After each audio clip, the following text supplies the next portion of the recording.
All right, I had to stop that video and do some more because it gets too long to post up here. So, all right, now let's look on the next page, okay? So all I did was rename my fourths, didn't I? My 1 1/4 became 5/4. All right, let's go over and look on page 430, and let's look at number 1. Step one. They want you to rename the first mixed number. It says find the difference of 5 and 1/8 minus 3 and 3/8. Okay, so if you look at the top there on page 430, what it says is, scoot this over a little bit. What it says there at the top, rename 5/8 as a mixed number with a fraction greater than 1. So let's look at what they did, okay? What they did was, here at 5/8, they took the 5/8 and pulled out, how do I make 5? I make 5 as 4 wholes plus 1 whole. And then I've got plus 1/8, if you can see, okay? Because 4 plus 1 is 5, and then you've got your fraction 1/8, okay? So what the next step is below it, you see they take the 4 down, and then they add this 1, they make it into an 8. How many 8s does it take for the whole to make up a whole right there? How many 8s would it take? It would take 8 8s to make up 1. Do you see that? And then plus the 1/8. Okay? Now, if you look, you've got, what is 8 8s plus 1/8? 8 8s plus 1/8 equals what? 9 8s. And bring your 4 down. Do you see it? Okay, so that would be 4 and 9/8. That's what the step is there, the second step there on the top of the page, 4 and 9/8. Okay, so that's your first step. I'm going to show you my way to do this in just a few minutes, but we're following the book here, okay? My way's a lot easier. So remember, we renamed 5 and 1/8 into 4 and 9/8. So look at the problem again. 5 and 1/8 we saw was the same thing as, and I'm at the second step now on page 430. Okay, so that is the same thing as when we just saw 4 and 9/8. How did we do it? We renamed it. Okay, now here's Miss Cundiff's way that I do this. Okay, what I did was take 1 away from this whole to make it 4. Okay, and then I took my denominator and I added my numerator to it. What is 8 plus 1? 8 plus 1, guys, is what? 9. Keep your denominator the same. So 5 and 1/8 is the same thing as 4 and 9/8. You see it? My way's a little easier. All right. And then minus the 3 and 3/8. Now this second fraction is very easy. All you have to do is pull it over. Okay. So we're going to pull over 3 and 3/8. Okay. So now I've got a new problem. My new problem is 4 and 9/8 minus 3 and 3/8. So let's go. Okay. Now I can work because my larger number is on top, whereas before you could not subtract that way because your larger number was on the bottom, okay? But now my numerator up here is larger than this numerator, so I can do that. So now 9 minus 3 is what? 6. Your denominator stays the same, and 4 minus 3 is what? 1. So now we are left with our answer of 1 and 6/8. But let me erase this. That's not your final answer because it's not in simplest form. I'm going to erase this, and we're going to simplify 1 6/8. Okay? All right, so let's just do this. 1 6/8. Remember, to figure out what I'm going to divide that by, because 6 and 8 are both even numbers, and they can be simplified. To find out how I'm going to simplify that, I would take my factors of 6 and my factors of 8. So listen, how do I get to 6? By multiplying what?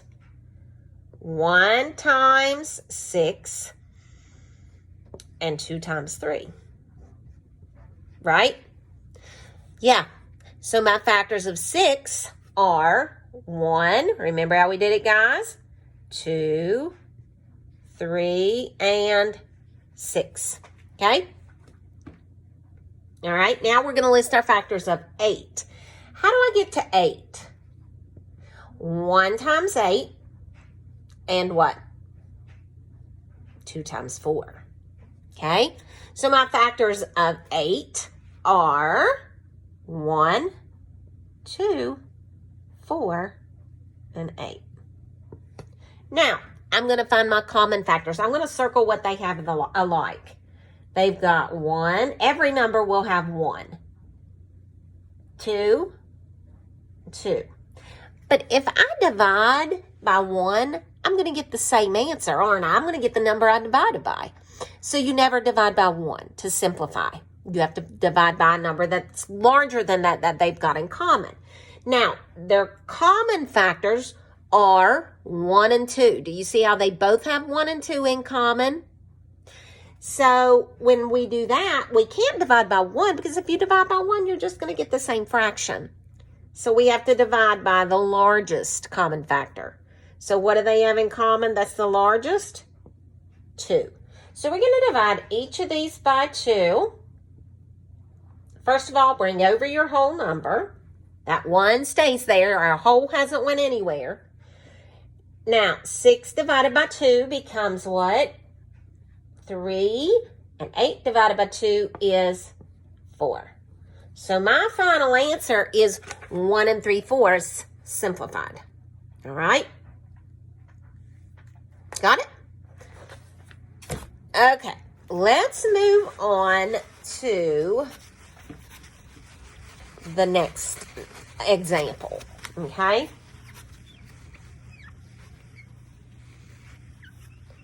Another way, okay? I'm at the bottom of the page there where it says another way. All right, so here we go. Let's look. They've got the same problem. 3 and, nope, they got a different problem, guys, my bad. 3 4/12 equals how many 12ths? So, what they're going to do this time is, do you remember how we renamed fractions where I did just a moment ago where you multiplied? But this is going to be a little harder because you've got to multiply bigger numbers. But, what's 12 times 3? 36. Then add your numerator. 3 plus 4 is what? I'm sorry. Boop. 12 times 3 was 36. My bad. Then take 36 plus 4. What's 36 plus 4? That's right. 40. So I renamed 3 4/12 into 40/12. Okay? And the next step, they've got 1 6/12. And they want to know how many 12ths that is. So again, we're going to multiply. Okay? So 12 times 1 is what? 12. Plus 6 is what? What's 12 plus 6? Is 18. Okay? So we renamed 1 6/12 into 18/12. Now, on the second step there, you're going to subtract the fractions that's greater than 1. Like, you're going to take the next step, 40/12, and you're going to take away This board is not big enough, guys. Hold on. Let me make this. I'm going to do it this way so it'll be longer to work. 40 twelfths, because 40 twelfths is the same thing as 3 and 4 twelfths. And I'm going to take away 18 twelfths. All right. My 12 stays the same. And 40 minus 18. All right. Can't do. So I'm going to regroup there. And this becomes a 3. 10 minus 8 is what? Yep. You guessed it. 2. And 3 minus 1 is what? 3 take away 1 is 2. So, our answer is 22 twelfths. But that is improper, so you know you can't leave it that way. I know there's a lot of steps in these, guys. So, I'm going to erase my little bitty board here. Maybe my husband will put me in a blackboard back here. Whiteboard back here behind me on this wall so that I can just stand up and teach every day, all day to you guys. All right, so remember when we subtracted, we were left with 22 twelfths. Now I have to rename that. I have to make that into a mixed number. Remember how you do that. Your numerator becomes your dividend, and your denominator is your divisor. So how many 12s can I get out of 22? Can I get 2? Nope, only 1. 1 times 12 is what? 12. Subtract. 2 minus 2 is 0. And 2 minus 1 is 1. Now my remainder, 10, becomes my numerator. And my denominator stays 22. But is it simplified? No, because they both have even numbers at the end. Cannot be even. Your numerator and your denominator can both not be even. Okay? So 22 twelfths is the same thing as 1 and 10 22nds. Okay? So now I have to simplify. Fractions take a lot of work, guys, but they're fun. So I know that 10 and 22 will both be divided by 2 because they're even numbers and nothing else goes into them, because the only way I can get to 22 is by multiplying 22 times what? 1, right? 2 times what? 11.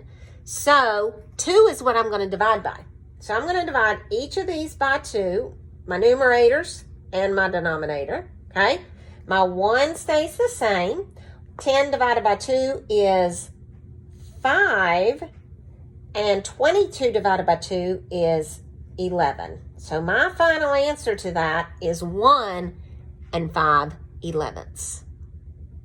A lot of work, isn't it? It's okay. You'll get there. This lesson is hard. That's why I wanted to hop on and explain it a little bit better than what I felt like that the personal trainer described it. I'll give you a little bit more help, okay? All right. Now, let's look at the bottom there at page 430. It says explain how you could rename 5 to subtract 3 1/4. Okay? How do you think you could do that? Okay? Well, here's what you can do. 5 minus 3 1/4. Okay, since our denominator on this mixed number is 4, we're going to rename 5 into fourths. And this is the way we're going to do it, guys. Okay? We're going to take 1 away from that 5. And we're going to rename it into 4. We're going to take 1 away from it. Make it 4. Okay? Now, we have to use fourths because we have 4s down here. Okay? So, how many fourths does it take to make a whole? Right. 4. So we're going to put 4/4 as our numerator. Now, 4 and 4/4 is the same thing as what, guys? 5. You got it. Okay? So now I'm ready, and I can subtract because 1 is less than 4. So here we go. Okay? So my 4 is going to stay the same as my denominator. 4 minus 1 is 3. And what is 4 minus 3? 1. So all I did was renamed my whole number and found the denominator that the second number was using. And I just renamed it by taking 1 from the whole, making it a 4, and putting this into a whole. Okay? Now, you guys can use any of these methods that you would like to use and work these problems. Okay? I, for some reason, kind of feel like you guys are going to want to rename them as improper fractions. Okay?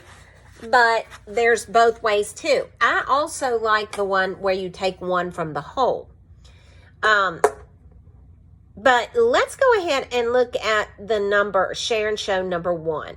Okay, it says rename both mixed numbers as fractions and find the difference. So we've got 3 and 3/6. They want to equal how many sixths? And minus 1 and 4/6. Remember, your second fraction, nothing's going to change. Well, no, yes it is. I'm sorry. They want us to rename that into fractions, so we have to change both of them. And this is where I think you guys are going to find this easier to do this way. Okay? So, what you have to do is you have to take, and you have to say 6 times 3 is 18.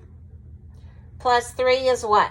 18, 19, 20, 21. So that one's going to become 21/6. Okay? And then our next one is going to be 6. 6 times 1 is 6 plus 4 is what? You got it. 10. Okay? And now we're going to subtract. 21 minus 10 is what? 11. 11/6. But we can't leave that like that because it's improper. So you have to divide it out. Okay, remember, divide it out. I'm going to erase because this little board is too small. So remember, 11/6 was my answer when I subtracted. Okay, so here we go. 11/6, and remember to do that. Your 11 becomes your divisor. Your 6 is your, your 11 is your dividend. 6 is your divisor. Okay, so how many 6s can I get out of 11? 1. 1 times 6 is 6. Subtract 11 minus 6 is 5. So my numerator becomes my divisor. I'm sorry, I'm messing all up. My subtraction, my remainder is my numerator, and my denominator is 6. So 11/6 is the same as 1 and 5/6. If you guys have any problems, let me know, and I will be glad to help you and get back on and work out anything. If not, then work away and do the Think Central practice with it. Spend a couple of days practicing these and some IXL practice. And if you've got any questions, just let me know. Hope you guys are doing well, and I hope to see you soon.